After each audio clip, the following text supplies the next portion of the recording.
Hey, Mystic Michaela spiritual family. Welcome to Know Your Aura with Mystic Michaela. Today, we are talking about men and their pathway to spirituality. We're talking about green auras and their pathways to spirituality. And we're talking about men's mental health.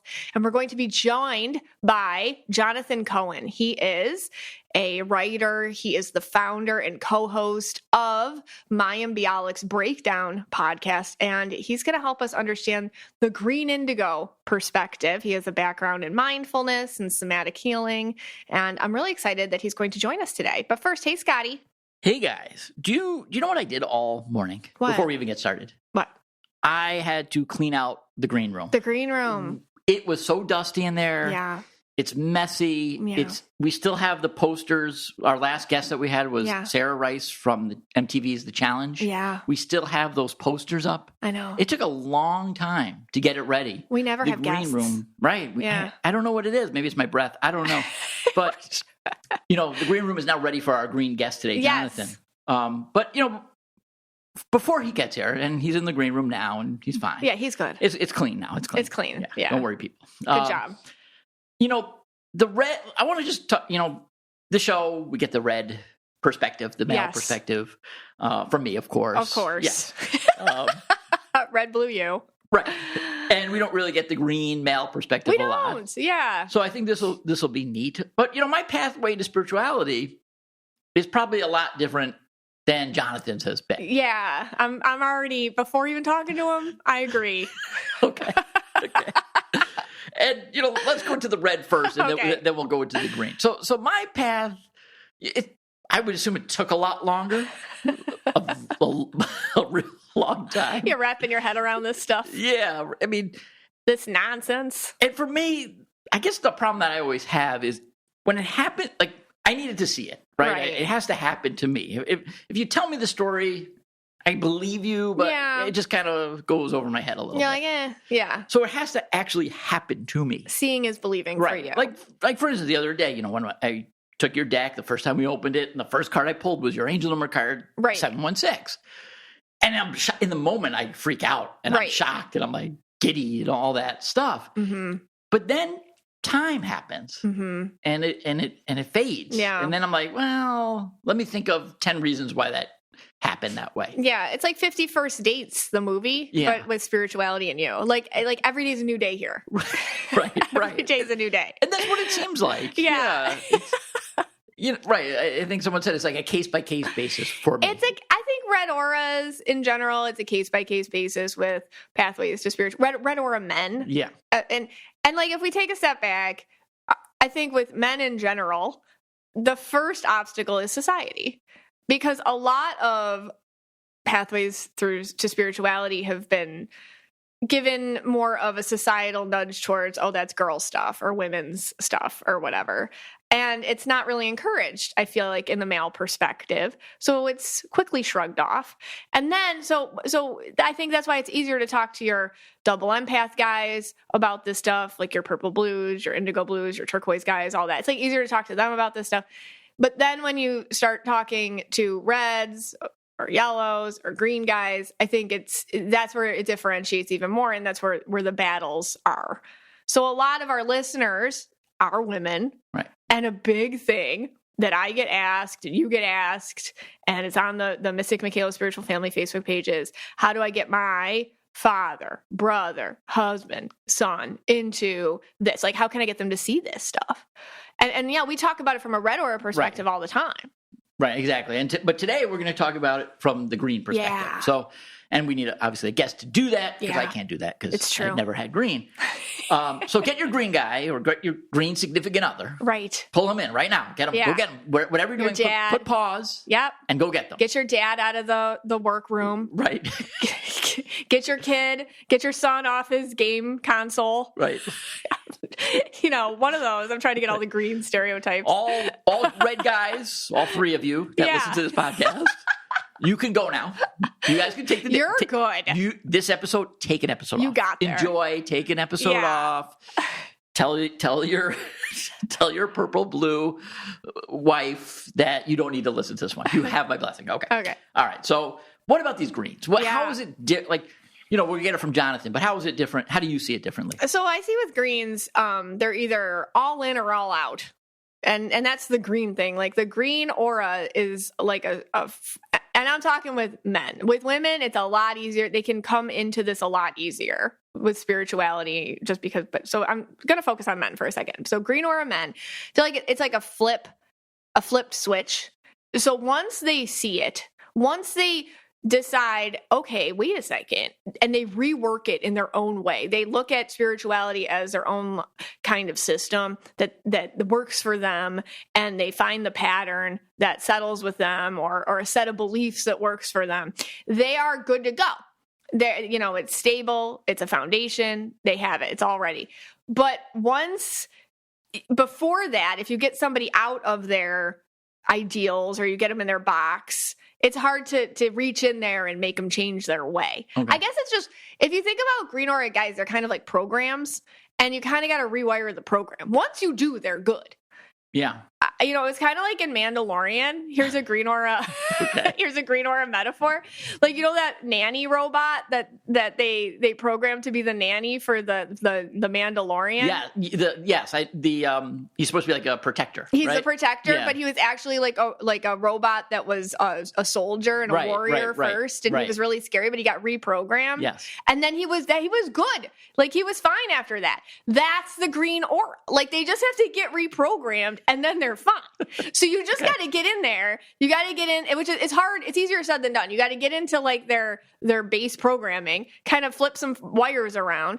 And usually once they see it for themselves, are like, oh, wait a second. It's just spirituality is logic. Yeah. It's just a different kind of logic. So I see it happen all the time. Are we saying that it's easier to reprogram greens and reds? Because the reds really stay away from the stuff more than the greens. Yeah. Or do you have to really reprogram the red, or maybe it's just easier? Greens are harder to reprogram, but once they're good to go. Okay. And they'll use it. They'll use it to make money. They'll use it to build a life. They'll use it for their wellness. They'll use it to help other people. They'll use it to teach and educate and make the world better.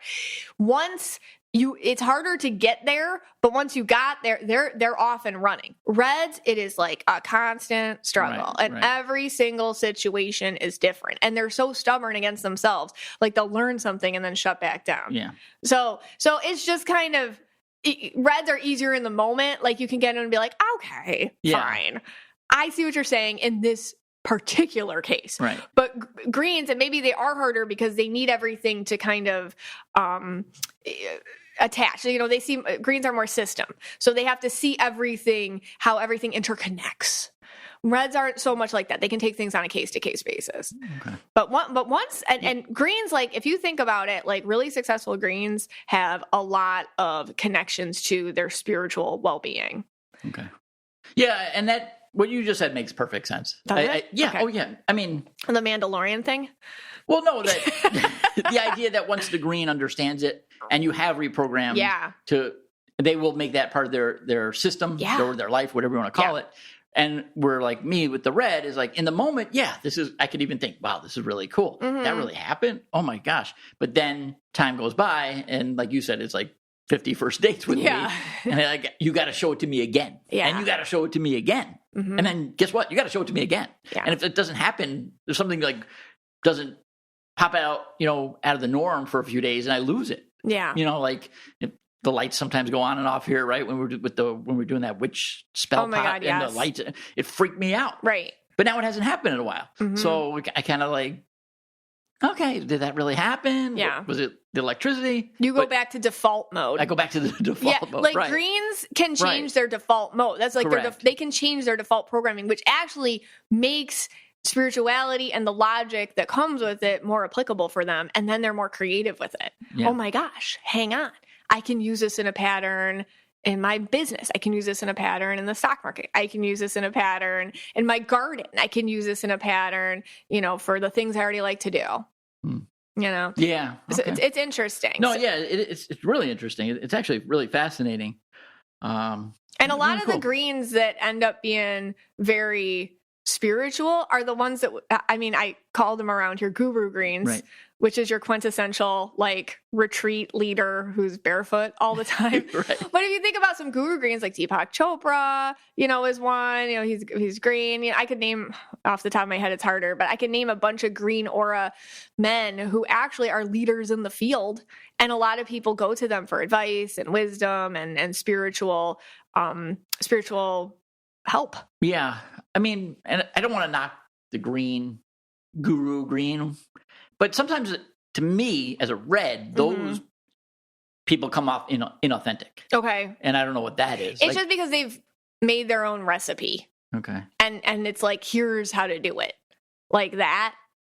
Right. And so it's good. I think like the guru greens are really interesting to study. They're kind of like philosophers, or they're usually in this day and age like authors, and they have a book, and you can go like Eckhart Tolle or whatever. You can go read their books, and it's really interesting and whatnot. And they have it's like a modern day philosopher, but for spiritualism. But yeah, if you don't agree with everything, then you're kind of out of their field of vision. Right. Which, if you know a green aura, that's how they are. I call it the 10 commandments of the green. Whether they are not spiritual at all, and they just, are constantly at their tool bench in the garage, they have their 10 commandments. And if they're leading a bunch of people and on a retreat, they have their 10 commandments. That's just how greens are. They have their commandments of a green, and it never changes. So if you kind of go off of their commandments, they're like, no, like that. They don't have a lot of room for your interpretations, but they can be open to, that's men though. I feel like women have more room for different interpretations when they're green. Yeah. And a lot of this is like very complicated because it's a lot of like societal influences and just how we work and whatnot. All right. Well, it should be a fascinating interview. Let's take a quick break. When we come back, we're going to have Jonathan come. Hey, Scotty. Hey, guys. Well, we got another cat. We did. We have a third cat again. Third cat. We rescued her from Peggy Adams' shelter. And, hey, you get rescued, and then there's Smalls waiting for you. What kind of heaven is that? What kind of heaven is that? Like, what? Right? You're welcome. That plays on my red saver, save the day type behavior. It's true. And she did not miss a beat. Like, she is eating up the Smalls. Like, she's never seen cat food as good. Probably not. And it's probably true because this podcast is sponsored by Smalls. If you're a listener of this show, you know that I love my cat and they cannot live without Smalls. To get 50% off your first order plus free shipping, head to smalls.com and use our promo code KYA. Smalls cat food is protein-packed recipes made with preservative-free ingredients you'd find in your fridge, and it's delivered right to your door. That's why Cats.com named Smalls their best overall cat food. My kitties love all the cat. I have 3 cats, and they each have their own favorite. Right now, Binks's favorite is Other Bird. This is what his favorite is. He'll eat all of it, but I know that's his favorite. He likes Other Bird. He likes Other Bird. Okay. I didn't know that about him. It's true. And did you know that after switching to Smalls, 88% of cat owners reported overall health improvements? I mean, that's a big deal. So what are you waiting for? Give your cat the food they deserve. Head to smalls.com and use promo code KYA at checkout for 50% off your first order plus free shipping. That's the best offer you'll find, but you have to use my code KYA for 50% off your first order. One last time, that's promo code KYA for 50% off your first order plus free shipping. Hey, Mystic Michaela spiritual family. I am excited to have Jonathan Cohen with us today. He is a writer, the founder and co-host of Mayim Bialik's Breakdown podcast. His background is in mindfulness, meditation, somatic healing. He's currently focusing on the intersection of science and spirituality and the practical application of mystical experiences. Hey, Jonathan, welcome. Hello. Hi. Thank you for having me. Oh, thank you for being here. So we met on your podcast, which was such a cool experience, and we talked about auras, and I remember just feeling your energy and meeting you and being like, wow, this guy gets it, because it's rare to meet someone who just like gets it and accepts it and then asks questions that were like, whoa, that's next level. So I was just so appreciative of you. Do you remember your aura? Oh, that's a stumping question. First of all, thank you for that. We loved having you on our podcast, and it was so much fun to talk to you. I want to say, I remember you did a breakdown for Mayim and I, yes. And we had this like fun overlap, and the information was really interesting because you shared something, and we were like, oh, that explains so much, but the exact colors now I forget. No. Can you tell where am I right now? Yeah, I love that. Well, you're green indigo. That's what I see on you. That's right. And it's funny because Mayim is too, but you guys are so flip flopped. Like yes. That was the thing. We had the same colors, but an inversion of how they presented is what I remember. Yeah, and I guess like the big thing is a lot of my listeners, Know Your Aura listeners, are predominantly women, and and I think I have a grounding kind of approach to spirituality, and they're like, hey, how do I get my son, my husband, my brother, my dad, how do I get them on this path? So whenever I meet a green aura guy who gets it, it's like, oh my gosh, teach us, tell us what to say to them. You know what I mean? What do you think about spirituality in men and why there's a block there? Yeah, I think a lot of men aren't comfortable with anything other than logic and reason. And that's just what was modeled, right? Mm-hmm. We have to quiet ourselves to become receptive to something other than what is immediately perceptible through our five senses. And when we don't have practice doing that, and there are many ways to get practice, but when we don't have practice doing that, it's really easy to shut it down, to be a skeptic, and to say, I'm not going to pay attention to that. And the path to opening your senses, to finding out that, I totally believe we have more than five senses, that we can become aware of energy around us, we can become aware of our own energy, and, I think we should unpack what that means throughout this conversation. But to start to explain to someone, I don't know that if you can logically convince them. I think it has to be a felt experience. So for me, my personal experience came through a lot of trauma and where I was living a life that no longer worked, and I had to find alternatives. And that's the mother of invention, is suffering and hardship, because you have to find something else. And I was very lucky to have a sister who had gone on this journey before, so that there was a path that opened for me. And even then, I was extremely, extremely skeptical. I approached this, and I'm happy to share the story of the moment the light bulb went off. But even once it went off, I went down this path, and at every turn I was like, I don't know if this is real. I don't know if I can believe this. And it was really a very long time, many years of exploration, where I began to have the veil of reality pulled back to say, we are not only in a materialistic world. There is something beyond what we can see with our own eyes. And actually that reality is likely more real than anything else that we experience. And if I was trying to pitch this to men, if I'm a mom, a sister, a wife, a girlfriend, I would say, if you want to be successful in this world, if you want to navigate this world, if you want physical health, mental health, spiritual fulfillment, we know financial resources only provide a certain amount of fulfillment. After that, they no longer provide the level of happiness that we seek. So if you want happiness, if you want better relationships, if you want a superpower in making decisions, knowing how to navigate your life and get on the right path, it is all available for you. You have to learn how to use a different set of senses that we're all born with, and we all have the capacity to use, but very few of us actually tap into it.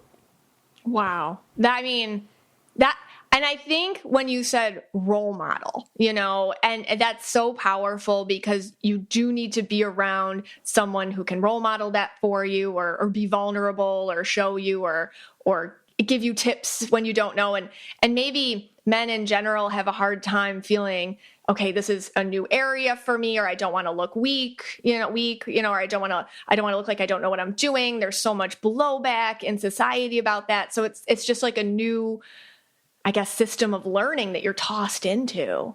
And maybe women are more supported in that way in our society than men are to fumble or find themselves or or get vulnerable in those ways. So I think that was really a cool way to explain it too. Women are taught and encouraged to feel and express their emotions. That is the entry point into understanding energy, because motions are clusters of energy that move through the body, and we recognize that they don't necessarily need to be true, but they can be indicators. Like a flash of sadness doesn't necessarily mean that the thing you're sad about shouldn't have happened or is wrong in some way, but women learn how to ride that wave, and so begin to then, of course, have a different level of sensory ability because they're tuning into what's happening on their own experience. Men are taught, be strong, don't cry, don't show emotion. If they do show emotion, then often they're ridiculed, or I don't want to blame this on women at all, but a lot of women aren't comfortable with their men breaking down or showing emotion.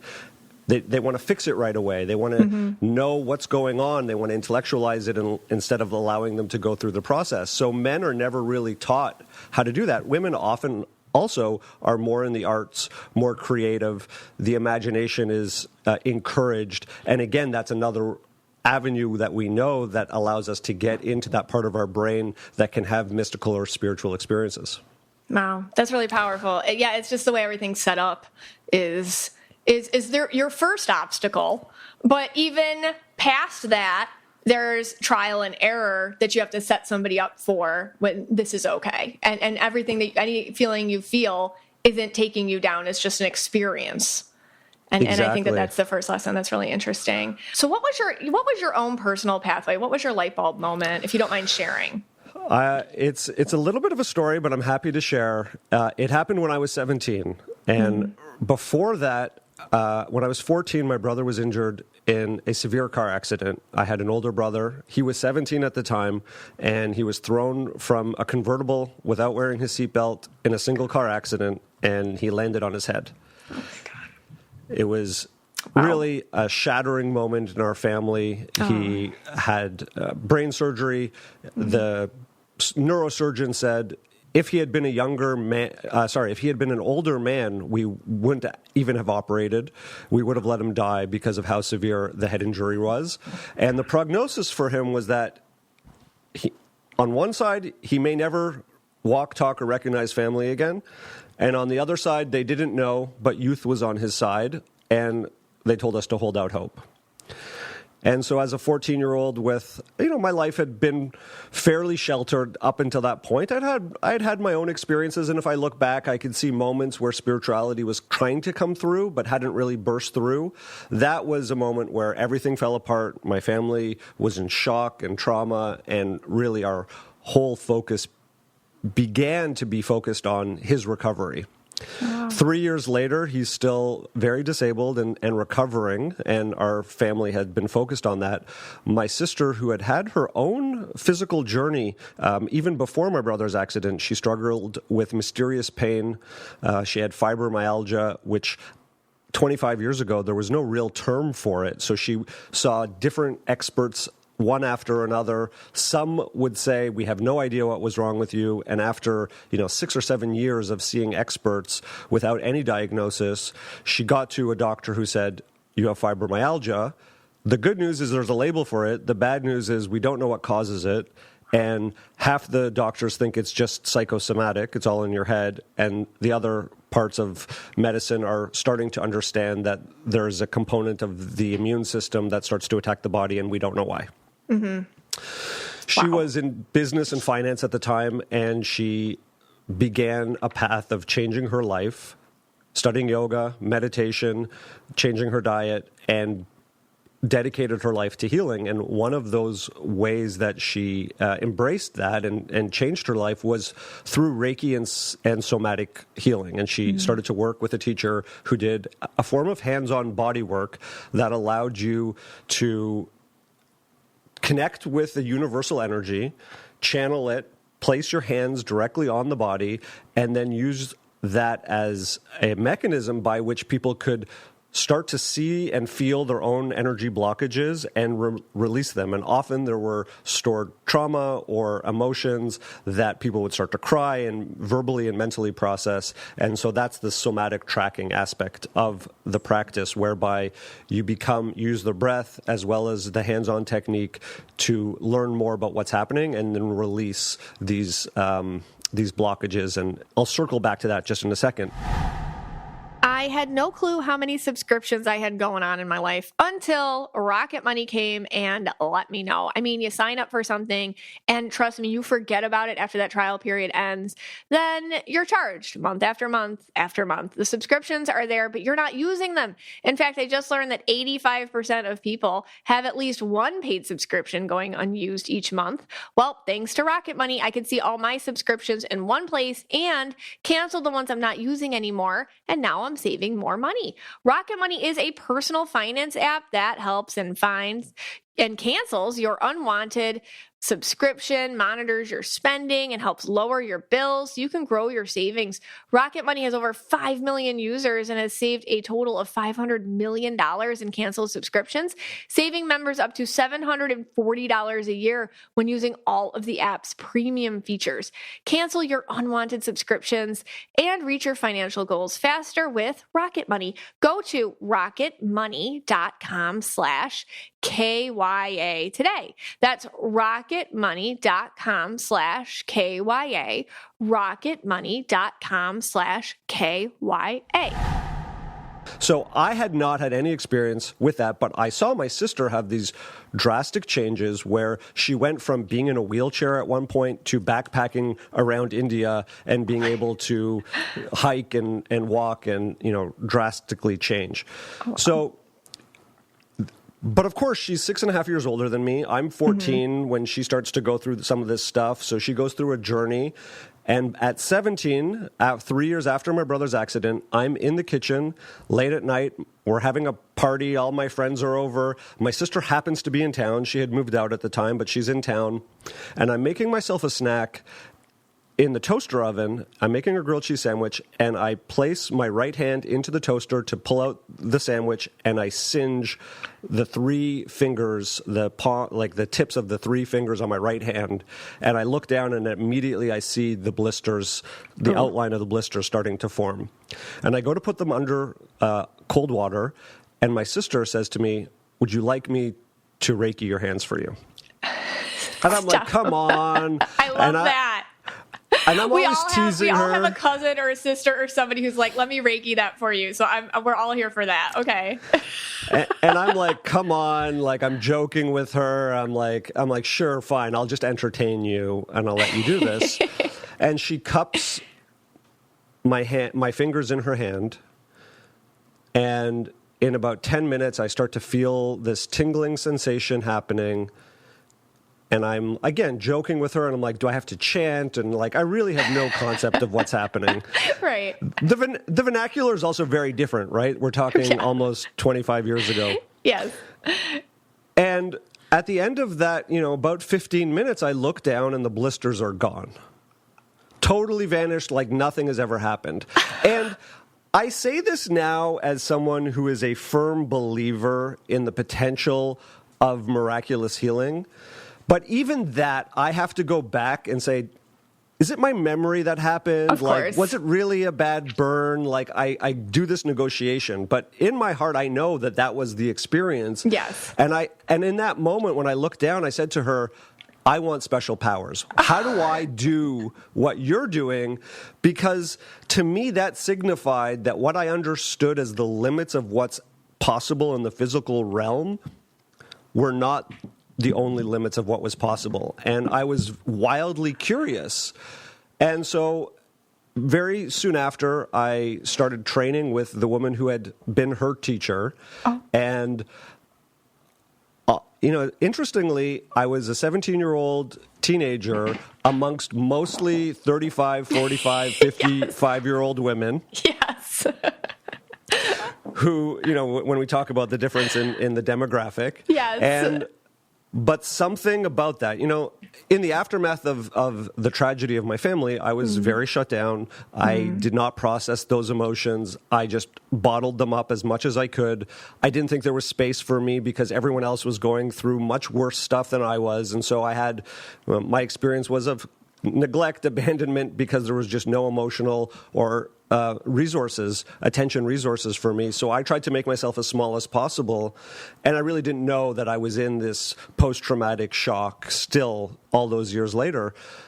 Connecting with that teacher, her name is Cheryl, she's since passed, but that was an opening for me that began to say, wait a second, there's so much more to life, to my physical experience, to my emotional experience that I had totally shut down.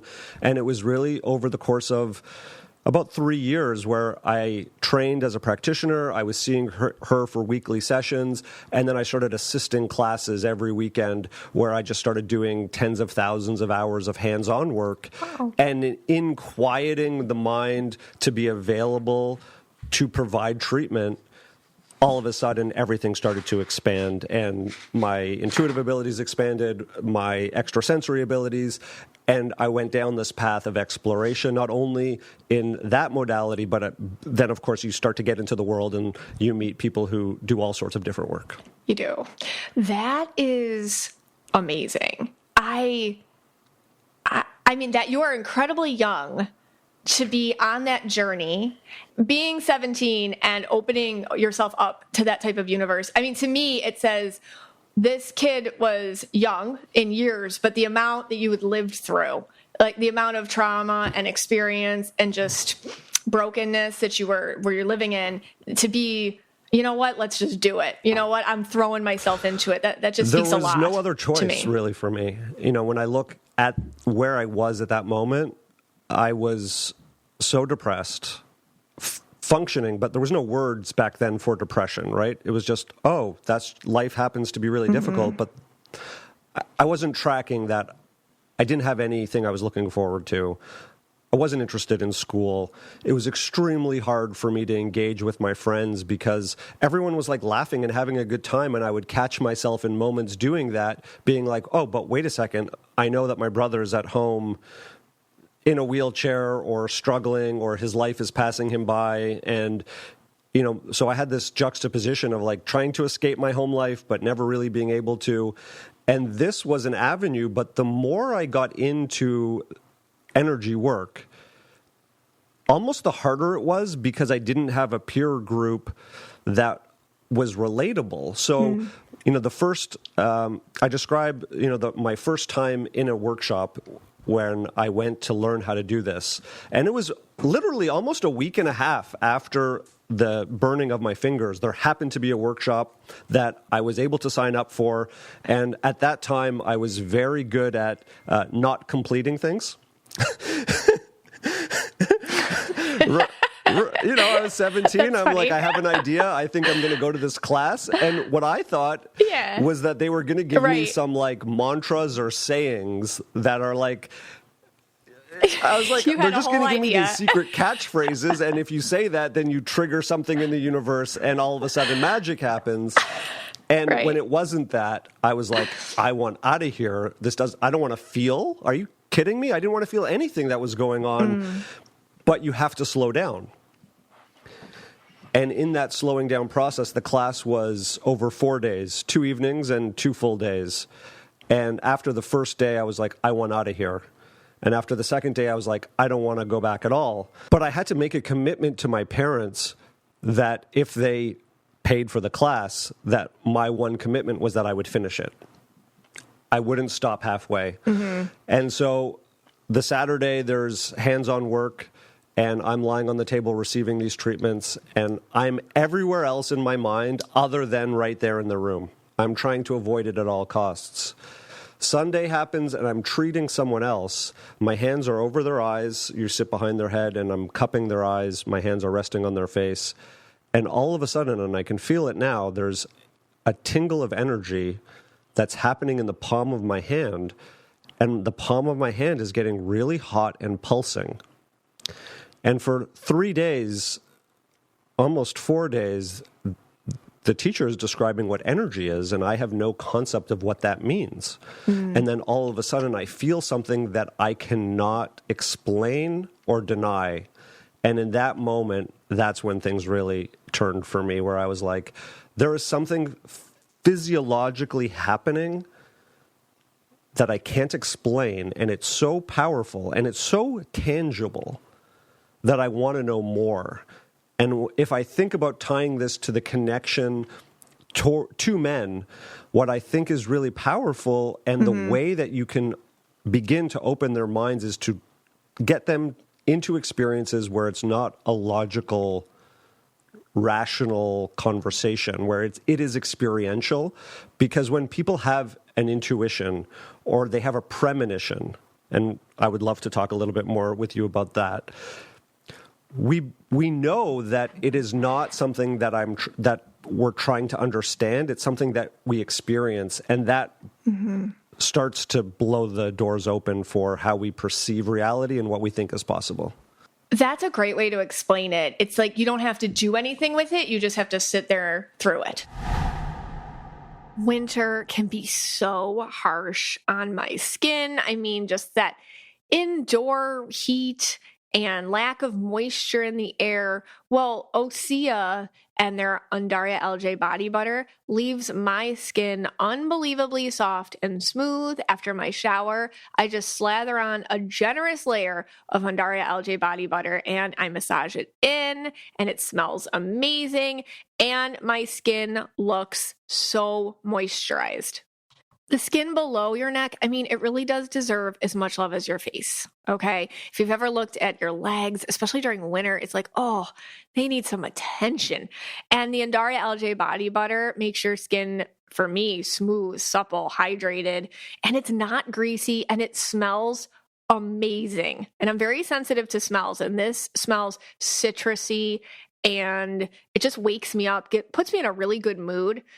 Osea's TikTok famous Undaria LJ body butter is not your typical body butter. It does absorb instantly. It's made with ingredients normally reserved for your face, like Undaria seaweed and ceramides. So treat yourself. Treat yourself to clean, clinically tested skincare from Osea. And right now we have a special discount just for our listeners. Get 10% off your first order site-wide with code KYA at OseaMalibu.com. I think that your explanation is really helpful as well, because we forget. I mean, sometimes I forget too. Like, I don't have to, how do I put it? Like, I don't always have to feel something to believe it. You know, I'll just go with it. I'm like, oh, let's just see, you know, and then as I'm in the middle of it, I'm like, I don't know, you know, or yeah. But I'll throw myself in there first. And I think maybe it could be my energy and just who I am as a person, but it could be a woman thing too sometimes. But yeah, like prepping somebody for like, just go with it, hang out there and wait for the evidence. Would you also, we talk about logic. I feel like after doing this for so long, there is logic on this side of things as well. It's just like a different set of logic. I'm curious to ask you about your intuition, because I remember on the podcast that we had and we were asking you questions, you know, you spoke about having had this intuition from a very young age and realizing at a certain point other people don't operate like this, which I think is a very unique experience. A lot of people come to this work and are trying to build their extrasensory capability. And I believe there are skills if you have lived in a logical, rational way to build. But you had almost the opposite, right? You were like operating almost automatically with these extrasensory abilities and then having to sort of pull back in a way, right? Like, yes. Yeah. I remember as a little kid, my parents, you know, I was maybe 9 years old and they were talking about moving. It was a very stressful situation. You know, I'm a kid, I don't want to move. And they were and they always had money stuff going on. So it was always like, you know, stressed. And so they were like, we're going to move. And then I just remember a very calm voice being like, you're not moving. But we looked at the house, you know, we're going to move, you know, here's boxes. And then the voice was just like, you're not moving. And, that's just like a standout experience. But I tell people intuition, the way that I experience it, and I think everybody can when they just separate the noise a little bit through work like you do and whatnot, is it's the first voice. It's the quiet voice, and it's a steady, neutral kind of voice, and it's not something you can change. It's just there.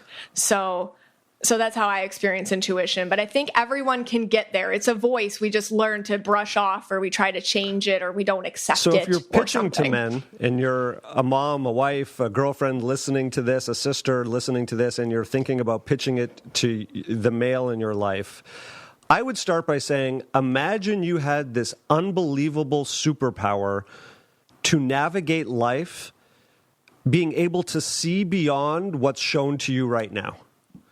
Because in your example, wow, you had no evidence that you were not moving, but you were connected into a set of information that existed around you that provided you that intuition.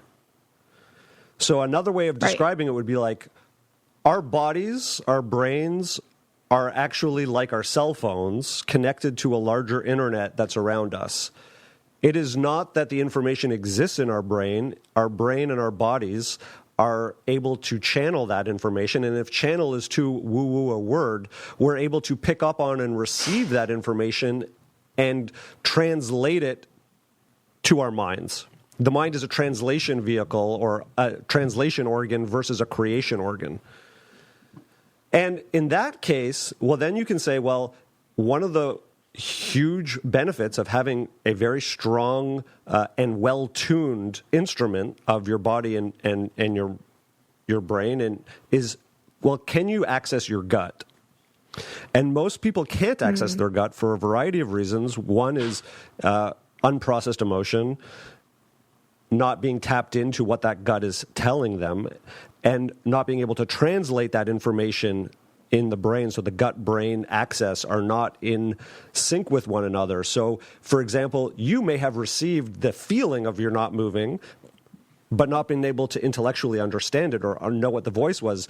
Thankfully, you were born with that channel very clear. So the work for a lot of people is to find a way to start to listen to that intuition and then feel the intuition and learn how to translate their feelings into an understanding.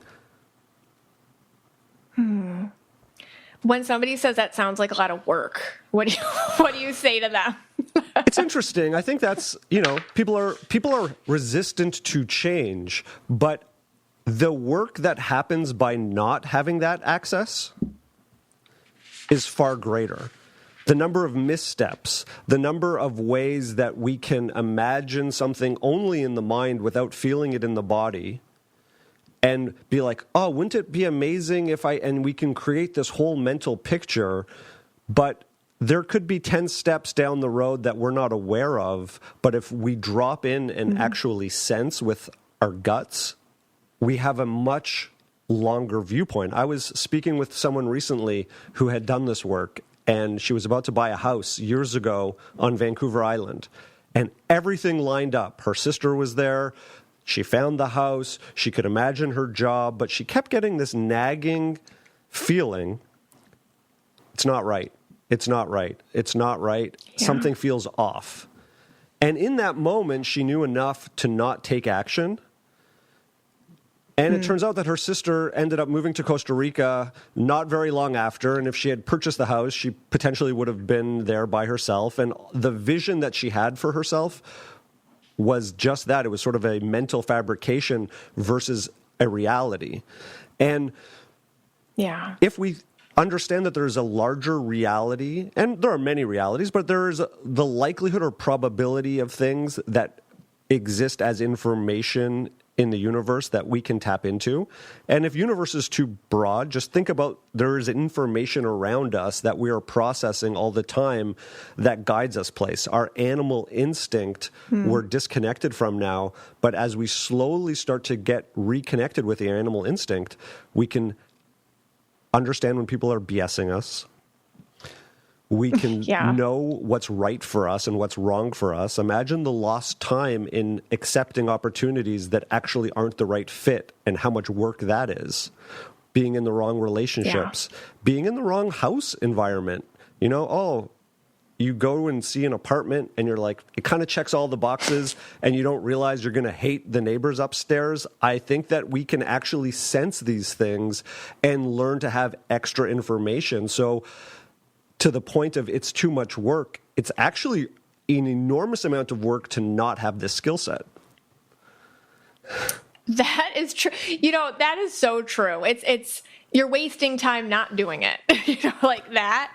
And to your point, kind of separating what you want from what aligns to you, and then making what aligns to what you want, I think kind of sums up like a lot of what the work can be. When we were talking before this podcast, you said, as an entrepreneur, you don't know how people explain that. Because I was like, oh my gosh, that gave me chills. I'll let you explain it, though, because you said it way better than I could. I mean, there's a ton in this. So as an entrepreneur, as someone, even if you're not like building your own business, let's say you're in a job and you're navigating it and you're trying to get ahead, there are so many things that you can't foresee.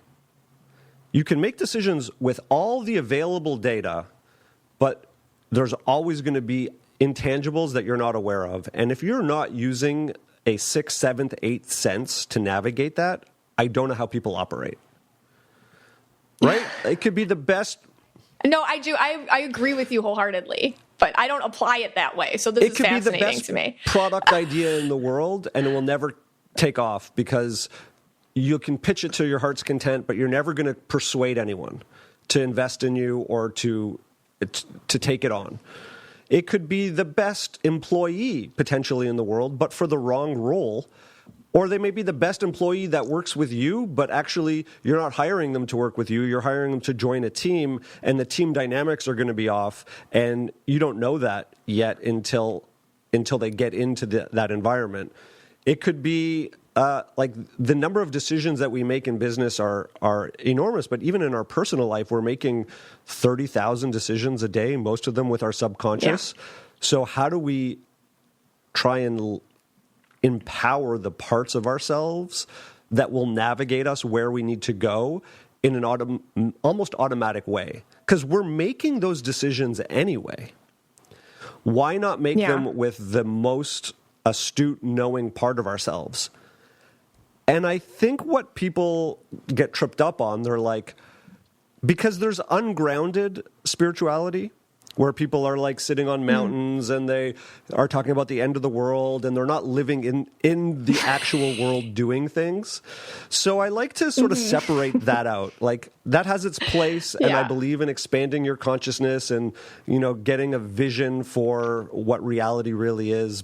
But I also am very much a practical person that I get a lot of things done, right? I produce a podcast. Yeah. We do episodes every week. I built a business that has had 100 people at one point. I've started 3 companies before that, and each one of them, has payroll to do and people to hire.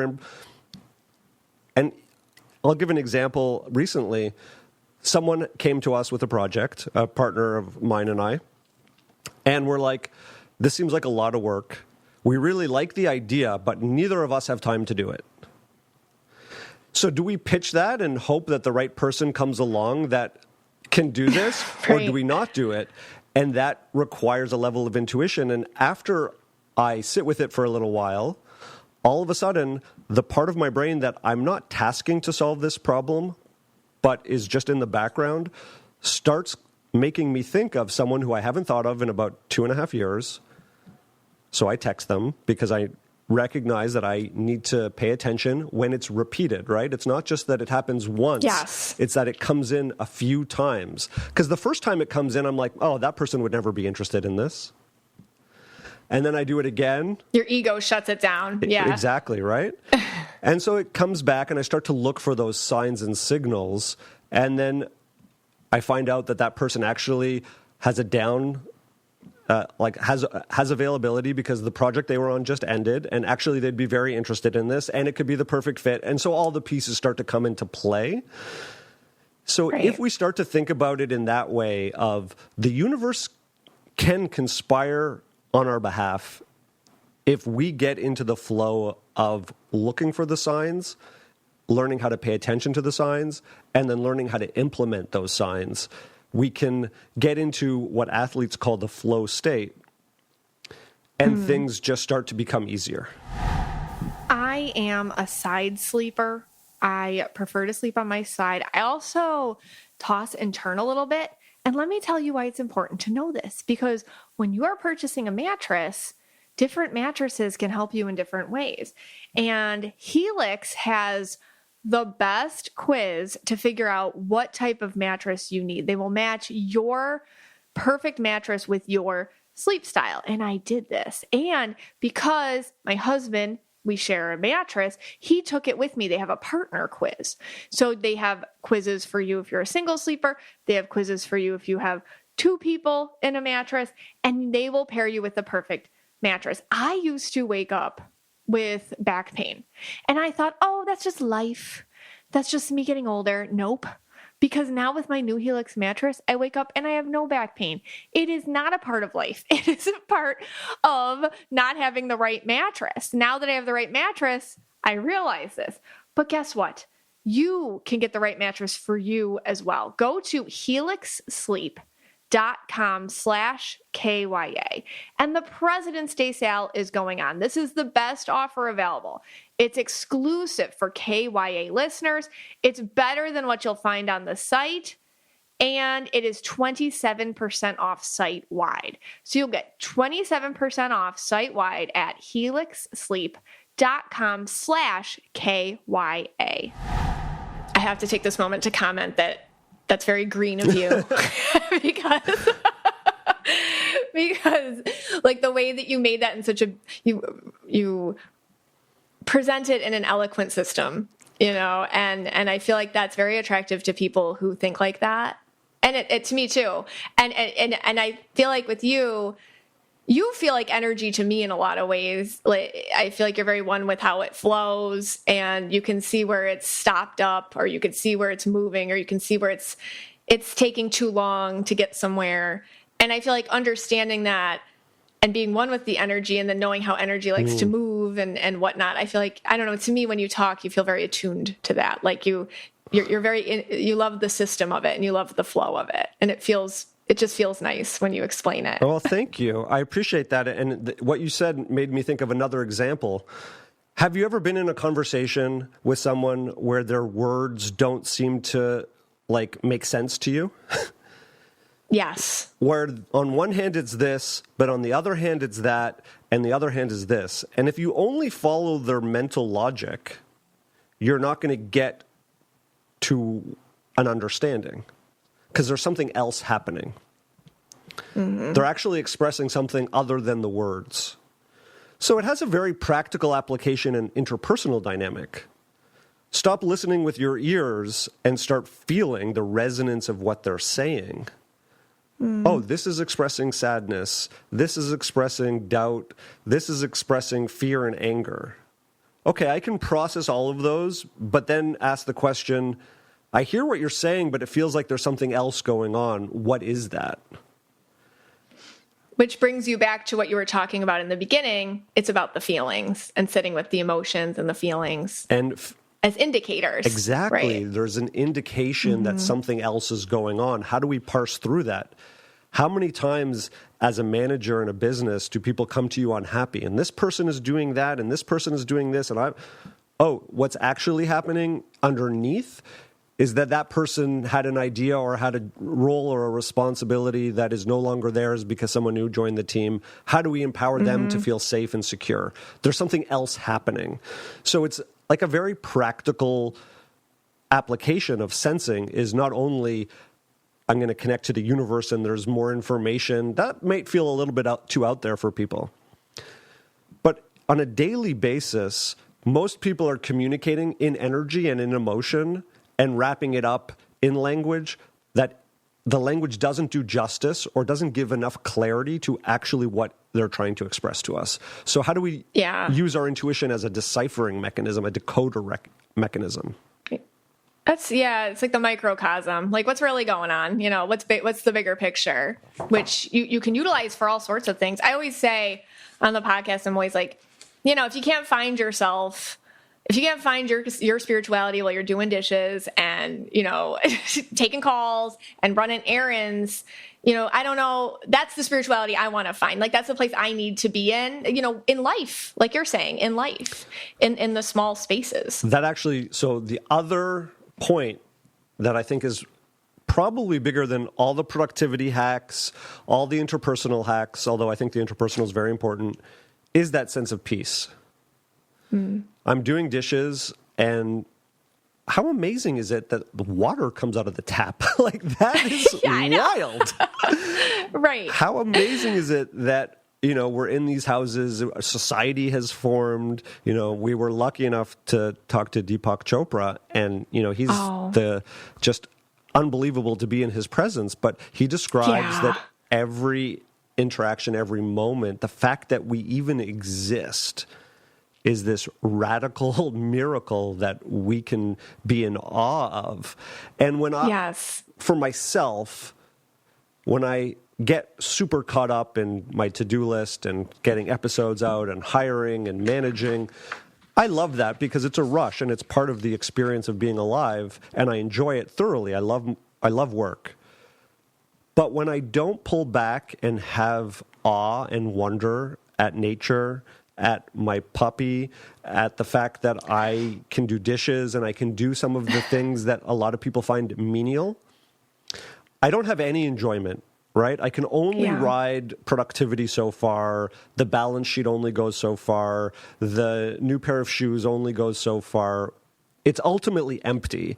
And when we can have a sense of awe and wonder and amazement and appreciation, we know it actually changes the brain, providing more physical, emotional, and even financial opportunity because we're in an open, more receptive state to solve problems, to have opportunities, to make connections, but also just to feel good. That's real power. Yeah, when you make it yourself, you connect to it where you are, and nobody else can do that for you. And I think that's true empowerment. How many people, and I am totally guilty of this, we feel a sense of lack, and so we search outside of ourselves. There's so many times I pick up my phone and I think I'm doing research. I'm not doing research. I'm distracting myself. Right, of course, yes. We look, and that's just part of the human condition at this stage of evolution. But when we can acknowledge and find ways to tap into something greater, whether that's going outside at night and just being amazed at how vast the universe is, it starts to open ourselves up to the possibility of more.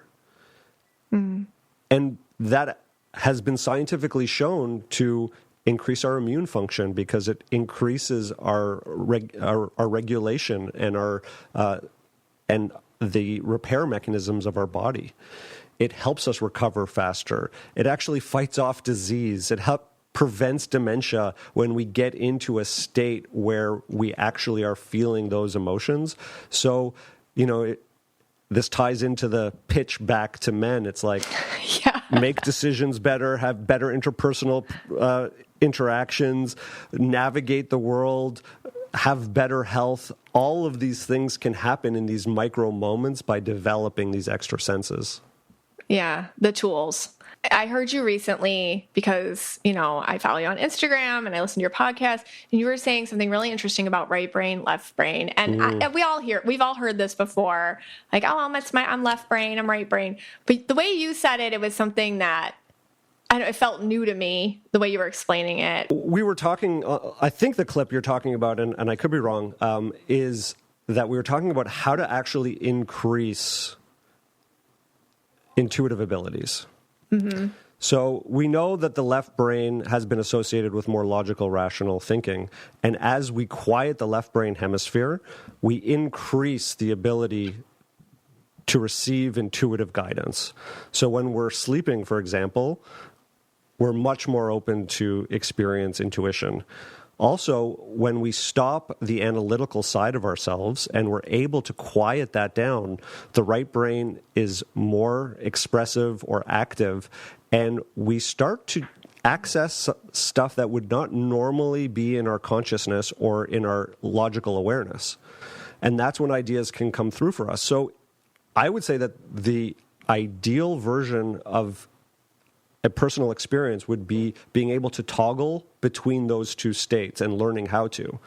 So my background is as a writer. I was in writing workshops for close to a decade. I did a master's degree in screenwriting. And if I sit down with my logical brain, I get nowhere. But if I'm able to quiet that and really harness my creativity and get as many ideas out as I can, then I can apply the logical brain and clean it up and apply structure and apply everything I know.